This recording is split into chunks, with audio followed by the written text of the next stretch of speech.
아멘. 또 하나의 열매, 교회의 또 하나의 열매는 뭐죠? 교회가 부흥하는 게 아니라 또 하나의 교회가 세워지는 것입니다. 그래서 우리가 그 열매를 지금 맺어가고 있지요. 이제 한 주간 동안 또 하나님께서 부어주시는 애가 많지만 그 중에 몇 가지만 같이 나누려고 합니다. 제일 먼저 나눌 감사 제목은 우리 분립개척에 대한 이야기예요.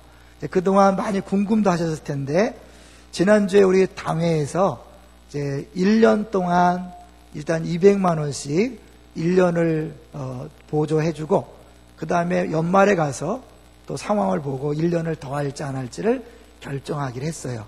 그러니까 이제 우리 교회가 연초에 새로운 교회를 위해서 1억 4,500을 이렇게 무상으로 다 공급하고요. 인원은 원하는 대로 다 간다. 인원 제한 없이 간다. 그리고 이번에 결정했기 때문에 만약에 2년 동안을 더 한다 하면 4,800. 그러니까 1억 4,500에 4,800이면 거의 2억이죠. 근데 우리 규모에서 2억은요, 이게 보통 돈이 아니에요. 안산동산교회가 회복의 동산교회를 세울 때 2억을 제공했지만 갚는 조건으로 2억이었어요. 그러니까 지금 갚아야 돼요, 거기는. 2억을 주는 대신 갚아야 돼요. 회복의 동산교회 또 더불어숲동산교회 처음 개척할 때 1억 주면서 갚는 조건을 했었어요. 근데 아마 이제 1억은 그냥 이렇게 보조하는 걸로 했기 때문에 이 회복의 동산교회도 1억을 그냥 받고 안 갚을 것인가, 2억 받고 갚을 것인가, 이런 조건에서 2억 받고 갚기로 한 거예요. 근데 우리는 2억을 그냥 주는 거예요. 우리 교회 규모가 1,000명 안 되는 거 아시죠? 안산동산교회 10,000명이 넘는데 그렇게 했어요. 그러니까 우리는 지금 어마어마하게 하는 거예요. 아시겠죠? 근데 이걸 누가 한 거예요? 우리 교회가 한 거예요. 여러 성도님들이 다 동의해 줬기 때문에. 우리가 언제 동의했냐? 당회가 했으니까, 여러분 대표로. 여러분이 한 거예요. 여러분이 장로님들이 개인 의견한 게 아니니까. 그래서 하나님께서 우리 교회에 그렇게 할 수 있는 마음과 힘을 주신 것을 감사하고, 또 여기까지 오게 하신 것을 감사해요. 이제 조만간에 한 번 날짜를 정해서 헌금을 해서 또 한 번 보낼 거예요. 여러분 이제 헌금을 언제 하나 기다리시는 분들 기다리세요. 많이 준비하고 기다리세요. 그리고 혹시 내가 재정 때문에 분립개척에 동참을 못하는 분이 있다면 걱정하지 말고 가세요. 분립개척에 가장 좋은 거는 머릿수를 채워주는 거예요. 예배 드릴 때 인원이 채워지는 것이 가장 좋은 도움이에요. 여러분 재정 걱정하지 마시고 일단 하나님께서 마음에 소원을 주시면 과감하게 결단하셔서 가셔서 초반에 많이 섬겨주시면 감사하겠습니다. 앞으로도 계속해서 기도해 주시고요. 두 번째로는 우리 감사하는 게 주보에 나갔지만 우리 주목사님을 이제 모시기로 결정했어요. 그리고 올해는 내년부터는 이제 4분의 목사님이 이제 되기 때문에 4개의 교구에 목사님 4분이 교구장을 하시고 전사님 2분은 2교구씩 묶어서 신방을 하게 될 거예요. 그래서 우리 주목사님이 1개 교구와 중등부를 하게 될 것입니다. 저는 이렇게 새로 오실 때마다 기대감이 있는 게 뭐냐면요, 요셉 한 사람한테 복 주시기 위해서 보디발집 전체에 복 주신 하나님이 우리 주목사님이 정말 복 받을 만한 목사님이라면 주목사님 때문에 우리 교회가 놀라운 복을 받을 것이라 그런 기대감이 있어요. 여러분도 기도를 많이 해주시면 감사하겠습니다.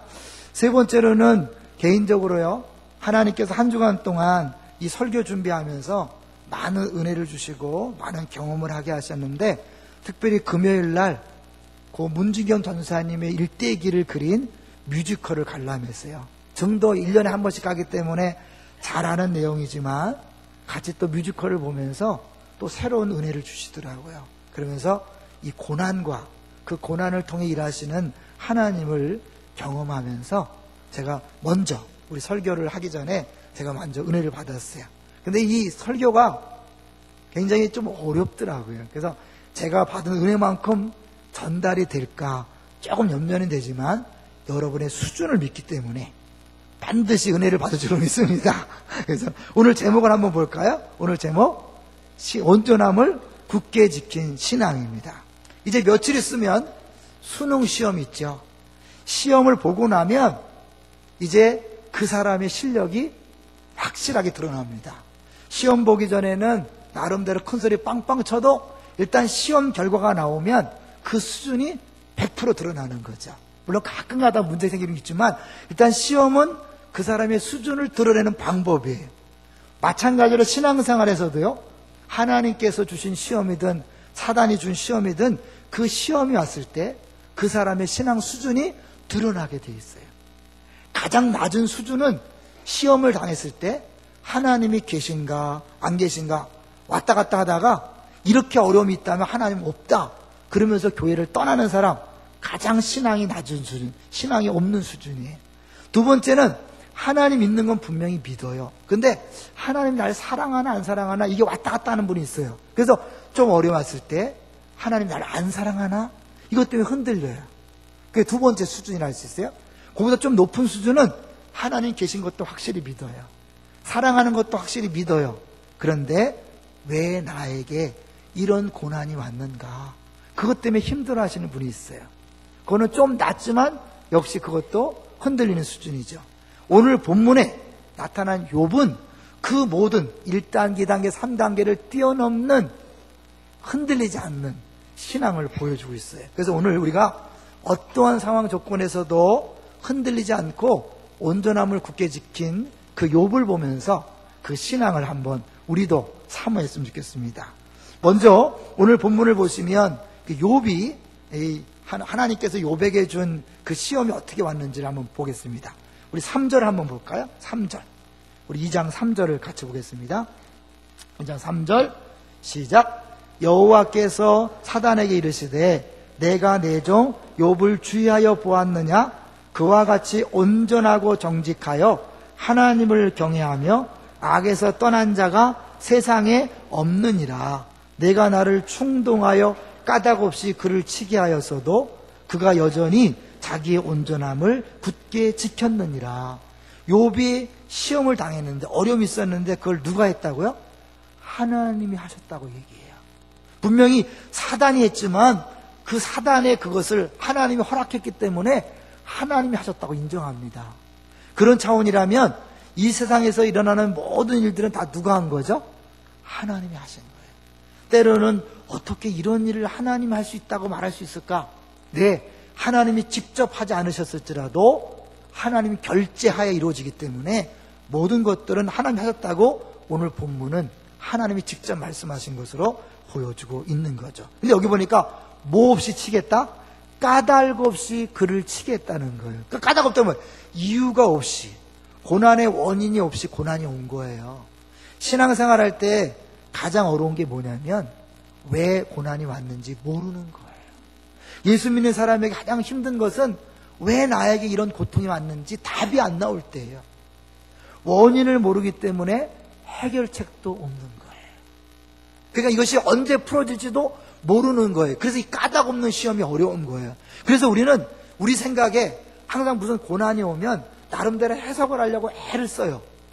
자기 것만 해석하면 또 괜찮은데 남의 고난도 해석을 해주려고 그래. 그래서 문제가 생기는 거예요. 오늘 본문은 뭐예요? 까닭 없이, 이유 없이 올 수 있으니까 해석하지 말라는 거예요. 우리가 너무나 많이 내 자신이 해석하다가 힘들고 다른 사람의 것을 해석하다가 시험 들게 하는 경우가 많이 있어요. 그러면 이 시험이 어떻게 왔는지 한번 볼까요? 자, 보겠습니다. 1장으로 가볼게요. 제가 어느 교회 임직식 갔다가 깜짝 놀란 얘기 했죠? 안수 집사님이 그날 욥기에 설교하니까 끝나고 나서 난 이런 말씀이 있는지 처음 알았습니다. 이런 분이 있어요. 욥기가 있는지를 몰랐대. 우리 가운데 그런 분이 있을 수 있으니까 자세히 보세요. 자, 1장 6절을 보세요. 1장 6절. 1장 6절을 보시면 이제 욥에게 어떻게 이런 시험이 왔는지를 보여주고 있습니다. 1장 6절 시작. 하루는 하나님의 아들들이 와서 여호와 앞에 섰고 사탄도 그들 가운데 온지라. 7절. 여호와께서 사단에게 이르시되 내가 어디서 왔느냐? 사단이 여호와께 대답하여 이르되 땅을 두루 돌아 여기저기 다녀왔나이다. 사단은 왜 돌아다닐까요?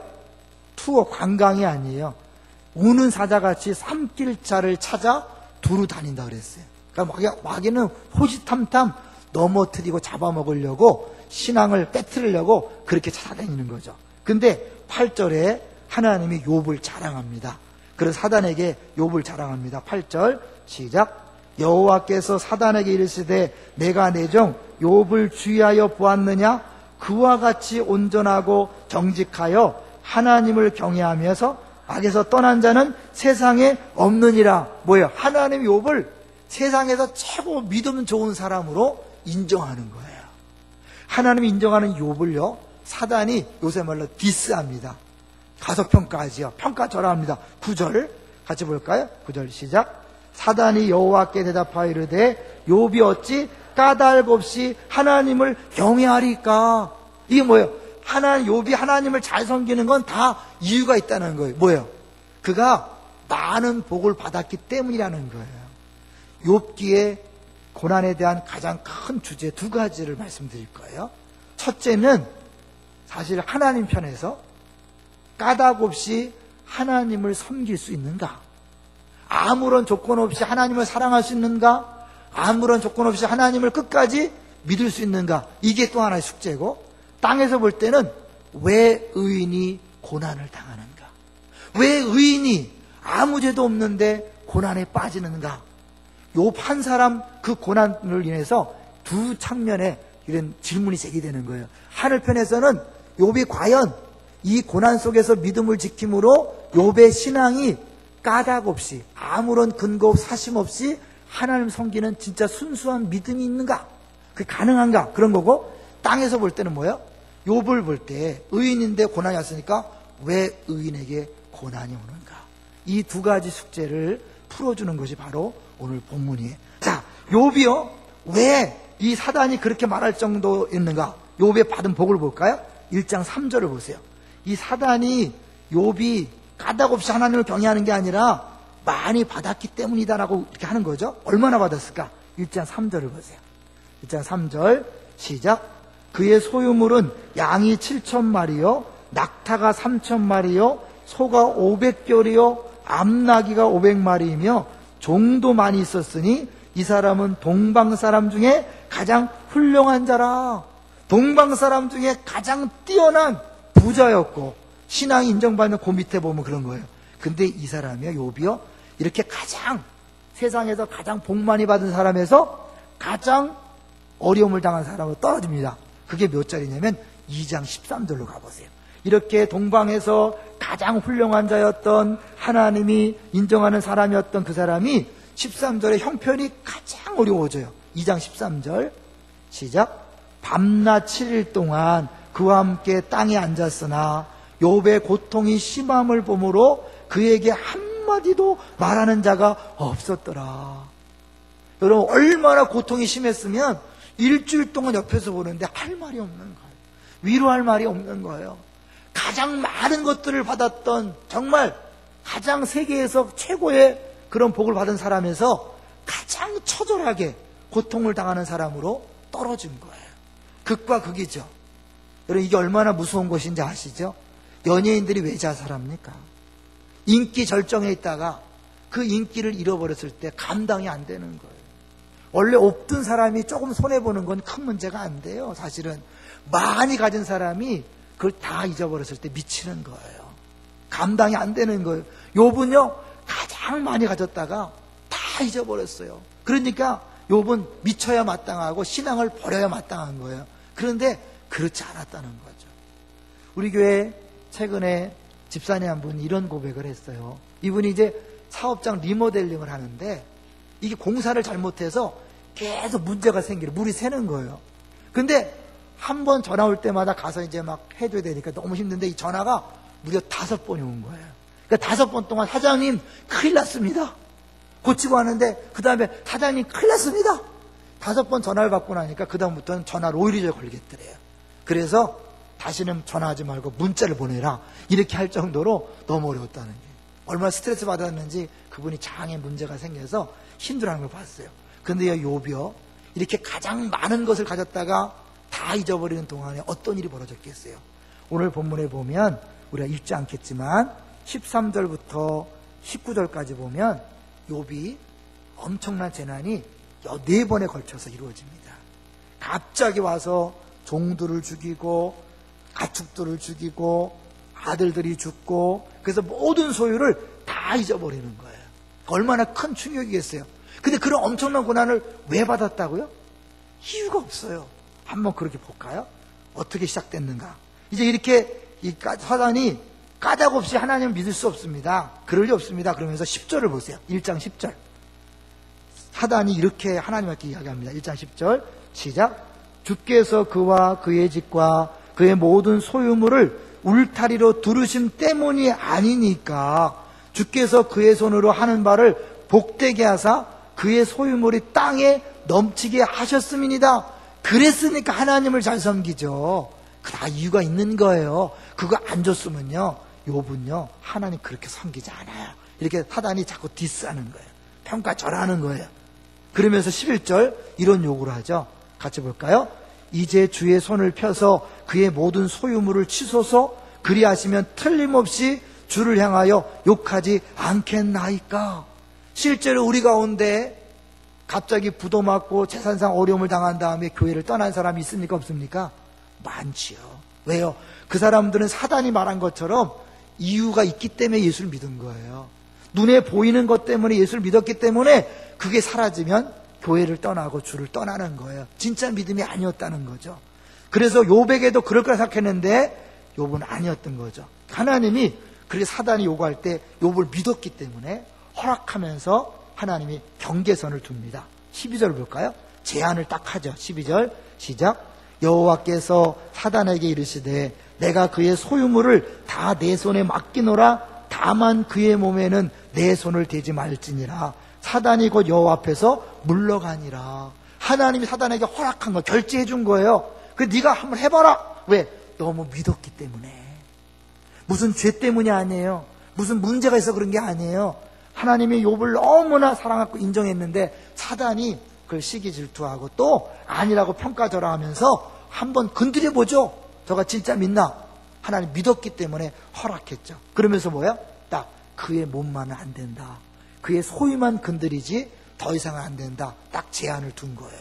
그게 뭐야? 하나님이 다 모든 것들을 주관하고 있다는 것을 보여주는 거죠. 우리에게 오는 어려움, 고난, 환난 그냥 우연히 온 게 아니에요. 하나님이 다 알고 계신 줄로 믿습니다. 왜 나에게 이런 어려움이 있는가? 이유는 땅에서는 알 수 없어요. 욥도 알지 못했어요. 그런데 이 일이 일어난 거예요. 그것에 대하여 욥이 어떻게 반응했나 볼까요? 19절까지 4번에 걸쳐서 어마어마하게 자식들이 다 죽고 종들이 죽고 모든 가축들을 다 빼앗기고 다 죽고 끝났어요. 그럴 때 우리 같으면 미쳤을 텐데 욥은요 다르게 반응했어요. 1장 20절 볼까요? 1장 20절 시작. 욥이 일어나 겉옷을 찢고 머리털을 밀고 땅에 엎드려 예배하며, 우리 같이 막 난리치는 게 아니라 뭐예요? 바로 무릎을 꿇는 거예요. 무릎을 꿇고 하나님 앞에 예배했습니다. 이건 평상시에 이런 훈련이 되어 있지 않으면 안 되겠죠. 21절 그리고 뭐라고 고백합니까? 21절 시작. 이르되 내가 모태에서 알몸으로 나왔사온즉 또한 알몸이 그리로 돌아가올지라. 주신 이도 여호와시요 거두신 이도 여호와시오니 여호와 이름이 찬송을 받으실지니이다 하고, 그 상황에서 하나님을 찬양해요. 뭐라고요? 주신 이도 하나님이다. 거둬가는 것도 하나님인데 난 어차피 알몸으로 나왔으니까 내게 주어진 모든 것들은 다 주님이 주신 것인데 가져가도 그래도 감사하다. 야, 우리가 이런 고백이 나올까요? 근데 의외로요, 우리 주변에서 이런 고백을 하시는 분들을 많이 봤어요. 자녀를 잃어버린 부모가요 이런 고백을 하더라고요. 하나님이 출산하는 기쁨을 주시고 10몇 년 동안 짧다면 짧고 길다면 긴 세월 동안 그 자식들과 함께 행복을 나눌 수 있는 기회를 주셔서 감사하다. 그렇게 고백하면서 그 어려움들을 이겨내는 걸 보면서 이 욥처럼 고백하는 사람들이 많이 있다는 걸 느꼈어요. 아시겠지만 세월호 때 아들 잃어버렸다 한 장로님 멋진 신앙의 고백을 해서 그것이 SNS를 통해서 많이 이렇게 회자된 것을 봤잖아요. 우리 가운데서도 이런 믿음 있는 분들이 있더라고요. 왜? 어차피 다 하나님 주신 것이니까 다 하나님 것이다. 남들은 아기를 낳고 싶어도 못 낳고, 그리고 갖고 싶어도 못 갖고, 사업장 갖고 못 하는데 내가 그동안이라도 아기를 낳는 기쁨, 사업할 수 있는 기쁨을 주셨기에 감사한다. 이렇게 고백하는 거죠. 그리고 22절 결국 욥은 승리하죠. 22절 시작. 이 모든 일에 욥이 범죄하지 아니하고 하나님을 향하여 원망하지 아니하니라. 이거 너무 대단한 거예요. 그래서 하나님이 이런 모습을 보고요, 다시 2장 3절에 사단을 다시 모아놓고 사단한테 이야기하잖아요. 다시 2장 3절로 가보세요. 자, 이렇게 멋지게 승리한 욥을 대하여 2장 3절에 하나님이 이야기하죠. 시작. 여호와께서 사단에게 이르시되 내가 내 종 욥을 주의하여 보았느냐? 그와 같이 온전하고 정직하여 하나님을 경외하며 악에서 떠난 자가 세상에 없느니라. 내가 나를 충동하여 까닭없이 그를 치게 하였어도 그가 여전히 자기의 온전함을 굳게 지켰느니라. 아무 이유도 알 수 없는 고난이 왔을 때 보통 사람은 왜 하면서 흔들릴 수 있는데 이 욥은 흔들리지 아니하고 끝까지 지킨 거죠. 그랬더니 사단이 물러서지 않습니다. 하나님, 아닙니다. 지금 욥에게 아직 남아있는 게 있습니다. 그걸 한번 쳐보시죠. 그게 바로 4절이에요. 4절 같이 읽어볼까요? 시작. 사단이 여호와께 대답하여 이르되 가죽으로 가죽을 바꾸오니 사람이 그 모든 소유물로 자기의 생명을 바꾸올지라. 이런 문장의 그 기법을 아시겠죠? 가죽으로 가죽을 바꾸오니 그의 모든 소유물로 자기의 생명을 바꾸올지라. 어떻게 대입된지 알겠죠? 첫 번째 가죽은 뭐예요? 그의 모든 소유물. 두 번째 가죽은 생명. 그래서 결국 이 두 가지를 가치를 따져볼 때 이런 소유물에 비해서 이 몸의 건강은 훨씬 더 중요하기 때문에 욥이 소유물 잃었을 때 흔들지 않았지만 이 몸을 치면 반드시 하나 욕할 것입니다. 이렇게 얘기합니다. 5절을 보시죠. 그래서 5절 시작. 이제 주의 손을 펴서 그의 뼈와 살을 치소서. 그리하시면 틀림없이 주를 향하여 욕하지 않겠나이까. 우리 같으면 하나님이 그만 됐어 이놈아 그럴 텐데 하나님이 욥을 너무 믿는 거예요. 하나님은 진짜 욥으로부터 아무 조건도 없이 정말 감사할 조건이 하나도 없고 하나님 앞에 아무것도 그런 것도 내놓을 것이 없는 그런 상황에서도 하나님을 섬기는 것을 보고 싶었던 거예요. 또 그런 것들을 기대했던 거예요. 그래서 볼까요? 6절 시작.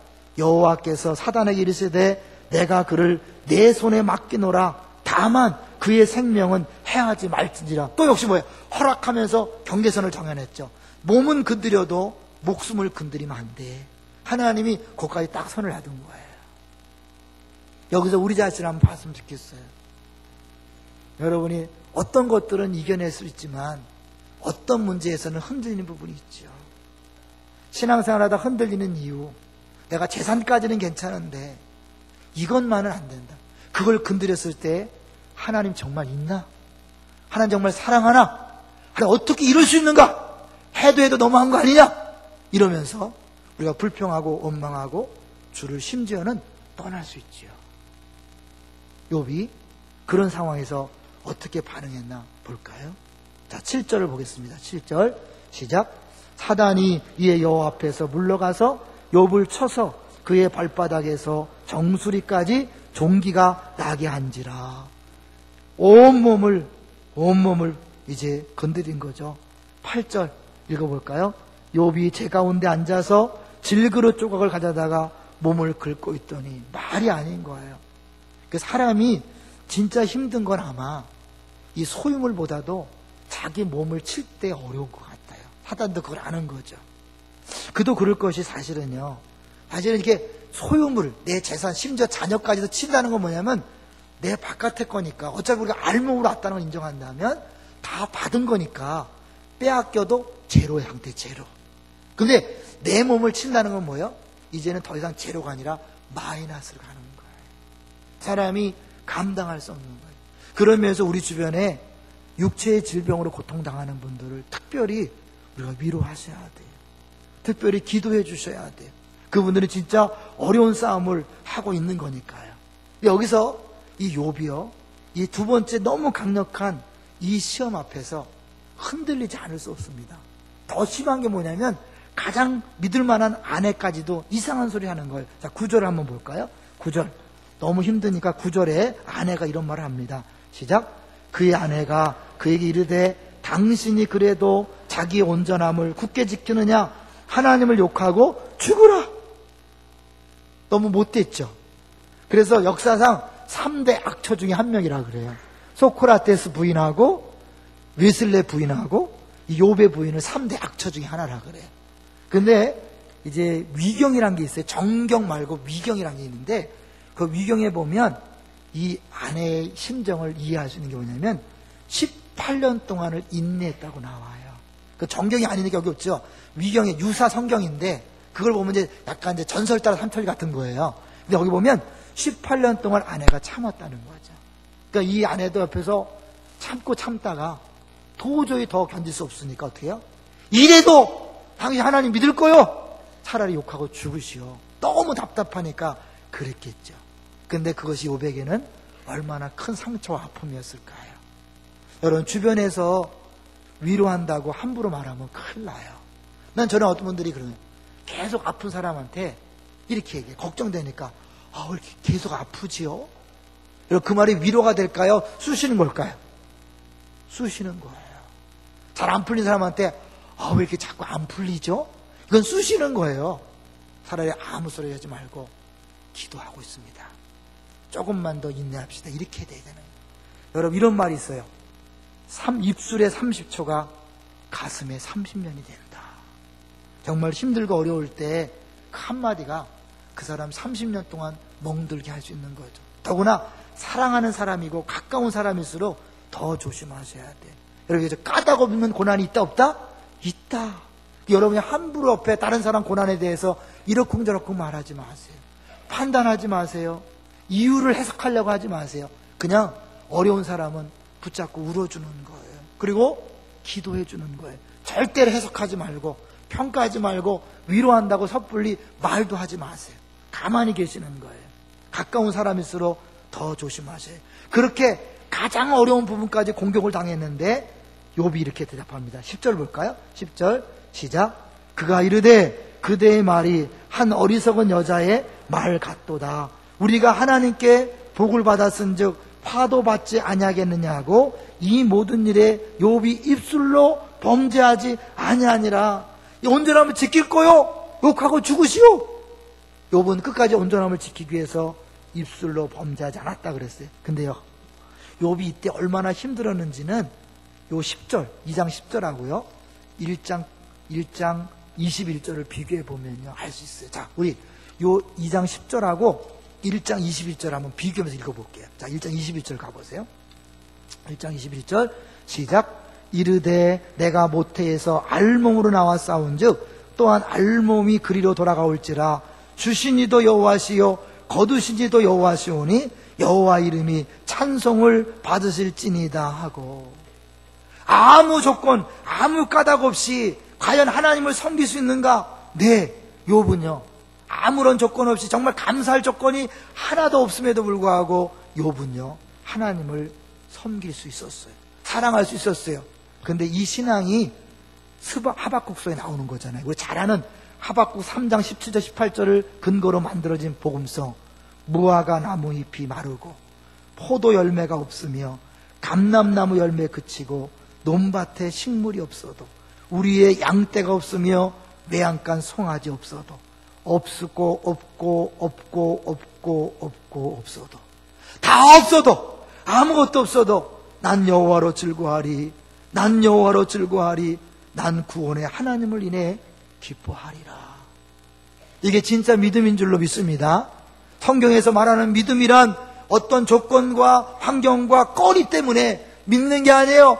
아무것도 없어도 다 거둬가셔도 그래도 하나님 한 분만으로 만족한 것, 그것이 진짜 신앙입니다. 더 나아가서 진짜 신앙은 욥이 2장 10절에서 이야기하는 거예요. 자, 2장 10절 볼까요? 2장 10절 다시 한번 봅니다. 그가 이르되 그대의 말이 한 어리석은 여자의 말 같도다. 우리가 하나님께 복을 받았은즉 화도 받지 아니하겠느냐 하고 이 모든 일에 욥이 입술로 범죄하지 아니하니라. 주신 것 가져간 것까지는 찬송하겠지만 지금 뭐예요? 복이 아니라 어려움, 마이너스. 도저히 견딜 수 없는 어려움을 당한 거예요. 감사할 조건이 없어요. 아무리 찾아도 없는 거예요. 우리가 이번 돌아오는 주에 추수감사주의라고 그러는데 어떤 분들은 그럴 거예요. 내가 아무리 뒤져봐도, 아무리 돌아봐도 감사할 것이 없다. 다 없다. 이것도 없고 저것도 없고 아무것도 남는 게 없다. 네. 그래도 사실은 하나님 한 분만으로 감사하는 것이 추수감사절이거든요. 그런데 오늘 욥처럼 진짜 없는 것을 떠나서 이 몸에 하나님이 치셨다는 그 화가 왔을 때 어떻게 할 것인가? 입술로 범죄하지 아니하니라. 찬송을 못하지 않는다. 찬송은 놔두고 하나님 앞에서 원망하지 않는 거죠. 그냥 믿음으로 버티는 거예요. 이런 신앙생활이 그렇게 화려한 게 아니거든요. 진짜 하나님 앞에 하나님을 기쁘시게 하는 믿음은요, 어려움이 없는 게 아니에요. 고난이 없는 게 아니에요. 이유랄 수 없는 고난이 왔을 때 찬송한다면 더 좋지만 도저히 찬송이 안 나올 때 입을 다무는 거예요. 원망하고 불평하는 것이 아니라 참는 거예요. 많은 사람들이 그 믿음이 없기 때문에 그 화살을 돌려서 남편을 원망하고 자녀를 원망하고 아내를 원망하고 때로는 목사를 원망하고 주변 사람들을 원망하는 거예요. 근데 그거는요, 그 사람의 문제가 아니에요. 환경 문제가 아니에요. 자기 안에 진짜 하나님에 대한 신앙이 없기 때문에 나오는 거예요. 점검하셔야 돼요. 정말 내가 하나님 까닭 없이 섬길 수 있는가? 까닭 없이 그분을 사랑할 수 있는가? 그걸 하나님이 보고 원하시는 거예요. 여러분, 왜 흔들렸습니까? 왜 신앙이 흔들렸습니까? 사실 너무 힘들어서 그렇죠. 충분히 이해가 갑니다. 그 힘든 걸 버티는 한 가지 방법이 있어요. 저는 최근에 하나님께서 중보기도 세미나와 또 수요 예배를 준비하면서 하나님께서 큰 깨달음을 주셨어요. 그래서 월요 중보기도 시간에 같이 나누는데요, 하나님이요, 예수님을 통해서 무엇을 먹을까, 무엇을 마실까, 무엇을 입을까 염려하지 말래요. 그리고 그런 것들은 다 이방인들이 구하는 것이래요. 너희는 먼저 그의 나라와 그의 임만을 구하래요. 근데 주기도문을 보시면 우리에게 일용할 양식을 달라고 기도해요. 다른 걸까요? 똑같이 양식이거든요. 한쪽에서는 이방인들이 구하는 거니까 구하지 말라 그러고, 주기도문에는 일용할 양식을 구하라 그래요. 차이가 뭘까요? 이방인들은 염려해서 구하는 거예요. 왜? 자기가 자기 인생을 책임져야 되니까, 내가 내일을 걱정하고 모레를 걱정하고 1년 뒤 10년 뒤를 걱정하다 보니까 그런 것들 내가 안전대책을 세우다 보니까 그런 것이 필요한 거예요. 땅에다 보물을 쌓아두는 게 필요한 거예요. 근데 우리는 뭐예요? 하나님이 아버지예요. 아버지가 책임지는 인생이에요. 믿습니까? 그렇기 때문에 아버지가 다 책임질 줄 알기 때문에 이제 그날 하루하루를 하나님을 의지하며 살아가는 거예요. 믿음은 엄격히 말하면 내일이 없는 거예요. 내일 일은 내일 염려할 것이요, 오늘 우리 하루만 버티면 되는 거예요. 내일 때문에 여러분이 어려워요. 제가 목회를 하면서도 생각해 봤어요. 나에게 스트레스를 주는 이유가 뭘까? 가만히 보면요, 미리 걱정하는 거예요. 저 사람이 우리 교회에서 계속해서 봉사할 때 어떤 일이 벌어질까? 만약 이 상황대로 계속 가면 내 목회가 제대로 될까? 이 상태로 계속 가면 우리 교회가 건강한 교회가 될까? 이런 미래를 걱정하는 것 때문에 지금 두려워지는 거예요. 지금 근심이 생기는 거예요. 근데 그거는 믿음이 아닌 거예요.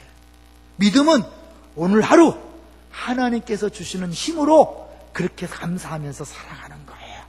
그래서 일용할 양식을 구하라고 한 것이고, 내일 일을 염려하지 말라고 하는 거예요. 엄격히 말하면 오늘 예수님이 다시 올 수도 있는 거예요. 내일은 하나님께서 불러갈 수 있는 거예요. 믿습니까?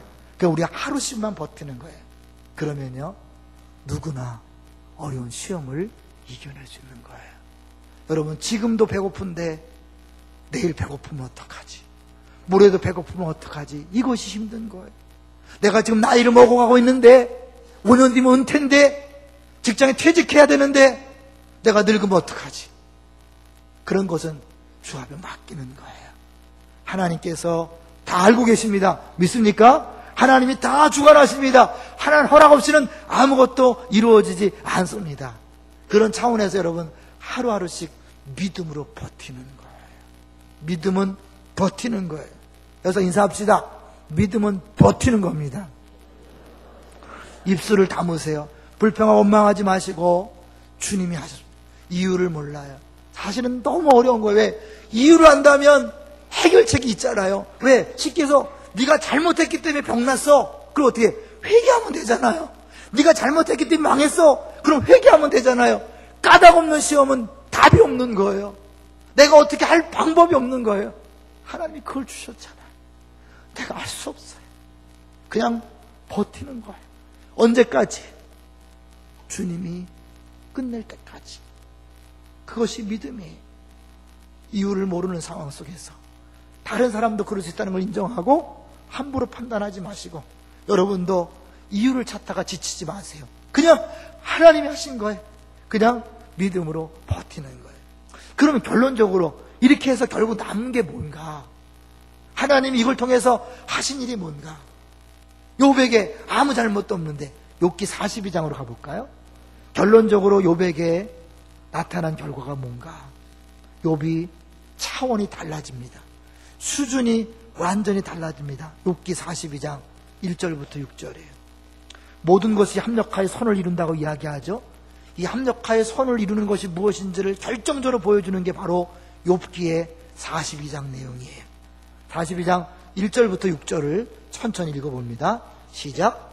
욥이 여호와께 대답하여 이르되 주께서는 못하실 일이 없사오며 무슨 계획이든지 못 이루실 것이 없는 줄 아오니. 하나님이 해결하려면 해결할 수 있는 거예요. 안 하면 안 할 수 있는 거예요. 3절 무지한 말로 이치를 가리는 자가 누구니까. 나는 깨닫지도 못한 일을 말하였고 스스로 알 수도 없고 해내기도 어려운 일을 말하였나이다. 사실 욥에게는 마음에 질문이 있었어요.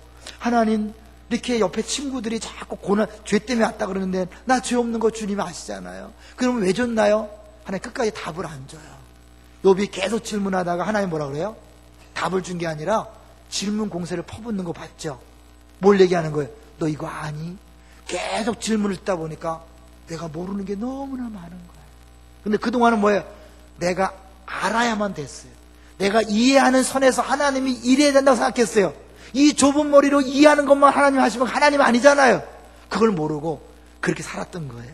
그가 이제 이 부분에서 까닭없는 시험을 당하면서 아, 그렇구나. 우리 인생이 알 수 없는 그런 것, 하나님만이 아시는 것이 있구나 라는 걸 본 거예요. 자, 그래서 4절, 5절을 읽겠습니다. 시작. 내가 말하겠사오니 주는 들으시고 내가 주께 묻겠사오니 주여 내게 알게 하옵소서. 5절. 내가 주께 대하여 귀로 듣기만 하였사오나 이제는 눈으로 주를 배움나이다. 그전은 귀로만 들었지만 눈으로 뵙는 차원이 달라진 거예요. 그래서 6절 읽습니다. 그러므로 내가 스스로 거두어드리고 티끌과 제 가운데서 회개하나이다. 욥은 완전한 사람이었지만, 온전한 사람이었지만 그 마음속에 뭐예요? 자기 범위 안에서 하나님을 이해했고 자기 범위 내에서 하나님이 이래야 된다고 생각했던 거예요. 자기가 이해할 수 없는 것들은 일어나면 안 된다고 생각한 거예요. 그래서 흔들릴 수 있었어요. 그렇지만 그는 끝까지 참았어요. 사람 앞에 불평하지 않았어요. 그리고 하나님 앞에 나아가서 자꾸 질문했을 때 하나님이 답을 준 게 아니라 그가 모르는 사실이 많이 있다는 걸 보여줌으로 스스로 깨닫는 거예요. 아, 그렇군. 차원이 뭐예요? 완전히 달라진 거죠. 온전한 수준을 넘어 이제는 뭐예요? 자기 모든 것들을 다 내려놓고 하나님을 전적으로 바라보는 그런 믿음의 사람이 된 거예요. 욥이 이렇게 승리했다면 우리는 승리할 수 있을까요? 없을까요? 있어요? 없어요? 있죠. 하나님이 감당할 수 없는 거 줄까 안 줄까요? 안 준다 그랬죠. 그리고 우리 안에 뭐예요? 성령이 와 계시잖아요. 저희 우리 어머니 얘기를 잠깐 하려고 그래요. 우리 아버지가 암에 걸리셔서 죽게 되었고 구술해서 났어요. 그래서 이제 무당이 계속 막내 아들이 예수 믿으면 또 죽는다 그래서 무지무지 핍박을 하다가 1년 뒤에 똑같은 증상이 나면서 이제 위신도 포기하고 병원도 포기한 상태 속에서 하나님이 극적으로 아버지에게 기적을 보여주셨어요. 한순간 주를 만나게 하시면서 다시 이제 우리 엄마가 얘기했어요. 광희야, 아버지가 병이 나면 내가 교회 나가겠다. 근데 제 생각에 안 날 수 있잖아요. 그죠? 그래갖고 하나님 지혜를 주신 게 엄마, 아버지하고 가까운 게 아들보다는 엄마가 가깝잖아. 그러니까 가까운 분이 기도해야 돼. 내가 어떻게 그런 말을 했는지 몰라요. 그래갖고 그렇게 얘기했어요. 그랬더니 엄마가 그도 그럴 것 같다. 그래서 교회를 나갔어요. 이제 하나님이 많은 일을 하셨지만 결국 이제 엄마도 온전히 예수 믿고 아버지도 이제 예수 믿고 돌아가셨는데, 아버지가 딱 돌아가시자마자 우리 외삼촌이 예수를 안 믿거든요. 가만히 있었어요. 자기 누이 동생이 교회 다니는 걸 반대하지 않았어요. 딱 아버지가 돌아가시니까 동생인 우리 엄마에게 이제 자네도 교회 그만 다니게. 왜? 죽었잖아. 이제 너가 바라는 게 끝났기 때문에 더 이상 교회 다닐 필요 없는 거 아니야? 저는 그 말을 듣고 우리 어머니도 정말 교회 안 다닐까 봐 걱정했어요. 어머니가요, 흔들리지 않고 교회를 다니시더라고요. 믿음 생활한 지 얼마 안 됐어요. 성경도 잘 몰라요. 근데 어떻게 흔들리지 않았을까? 성령께서 붙들어 주셨다고 믿습니다. 주의 은혜지요. 이거는 사람으로 할 수 있는 게 아니거든요. 하나님 하시는 거예요. 그래서 하나님께서 우리 모두에게 주신 성령, 그 성령이 우리 안에서 이기게 하십니다. 다만 이 육신이 고통스러우니까, 육신이 죄성이 있기 때문에 성령께서는 감사하고 이기게 하지만 자꾸 나도 모르게 툭툭 튀어나오는 이 말을 조심하셔야 돼요. 야고보서에 보면 말에 실수가 없으면 온전한 사람이라고 얘기했어요. 온전함은 이 말을 조심해야 돼요. 여러분이 힘들다고 툭툭 던지는 것 마귀가 좋아합니다. 사단이 좋아합니다. 그때 참으세요. 조금만 더 버티세요. 주님께서 주님의 때에 반드시 선한 결말로 갚아줄 줄로 믿습니다. 우리도 알지 못하는 사이에 놀라운 신앙의 수준으로 변화될 것입니다. 그것이 모든 것이 합력하여 선을 이룬다는 그거예요. 우리를 정말 예수 믿는 사람으로, 하나님 사람으로 만드는 거예요. 오늘도 주님은 그렇게 일하십니다. 저는 이번 추수감사절을 앞두면서 그런 생각을 했어요. 감사 제목을 적자 그럴 때 분명히 한쪽에서는 감사할 게 뭐 있냐. 특히 안산에서 너무 힘들게 살기 때문에 우리 안산 사람들이 더 감사할 게 없잖아요, 올해. 그렇지만 제로 베이스라는 게 있죠. 제로 베이스. 하나님이 나의 모든 걸 다 가져갔어도, 아무것도 안 줬어도, 다 빼앗아 갔어도 뭐예요? 우리는 사실은 그런 거 상관없이 하나님을 사랑하고 믿어야 되는 믿음의 사람인 줄로 믿습니다. 여러분의 그런 믿음이 있는 줄로 믿습니다. 그렇게 제로 베이스에 놓고 그 다음에 한번 봅시다. 다 가져갔어도 감사할 사람, 다 가져가도 하나님 믿을 사람인데 하나님이 그래도 남겨두신 것, 또 한쪽에서 주신 것, 이런 것들을 한번 세워보시죠. 그러시면서 감사한다면 또 하나님이 주신 게 너무 크다는 것을 듣게 될 거예요. 제가 아까 얘기했죠. 저는 말씀을 준비하면서요, 내가 하나님 앞에서 모든 근심 걱정으로부터 한번 자유케 되는 그런 기쁨을 맛봤어요.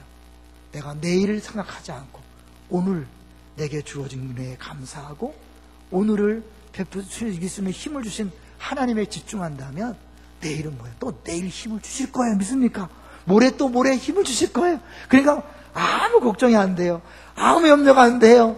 감사하고 이겨낼 수 있더라고요. 우리에게 주신 비밀이에요. 여러분, 이유를 알려고 하지 마세요.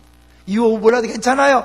그래서 감사할 조건이 전혀 없고 아무리 뒤져봐도 감사할 거리가 없지만, 그러나 우리는 그 하나님을 까닭없이 믿는 사람들, 까닭없이 경건하게 삶을 살고 까닭없이 믿는 그런 믿음의 사람들인 줄로 믿습니다. 이게 십자가더라고요. 생각해보니까. 십자가는 세상 사람들이 이해할 수 없는 거예요. 네가 메시아라면 내려와봐라. 아무 죄 없는 예수 그리스도가 죽었잖아요. 의인인데 죽었잖아요. 왜요? 우리 모두를 살리시기 위해서. 제자는 자기 십자가를 지고 죽는 거잖아요. 내 죄 때문에 죽는 게 아니에요. 내 죄 때문에 고난받는 게 아니에요. 그건 저급한 수준이에요. 아무 잘못이 없지만, 아무 이가 없지만 우리가 십자가를 지는 죽음의 길 가는 거예요. 하나님이 그 길을 우리에게 허락하셨어요. 여러분, 그 길은 한 걸음 한 걸음 가는 거예요. 어렵기 때문에 예수님이 3번 기도했던 그 길, 내 뜻대로 마오시고 아버지의 원대로 되기를 원하나이다. 그 고백을 매일 매순간 하면서 가는 것이 신앙생활이에요. 여러분, 우리 하나님이 정말 원하시는 그런 수준의 믿음의 사람들 다 되시기를 주의 이름으로 축원합니다. 네, 주보를 보겠습니다.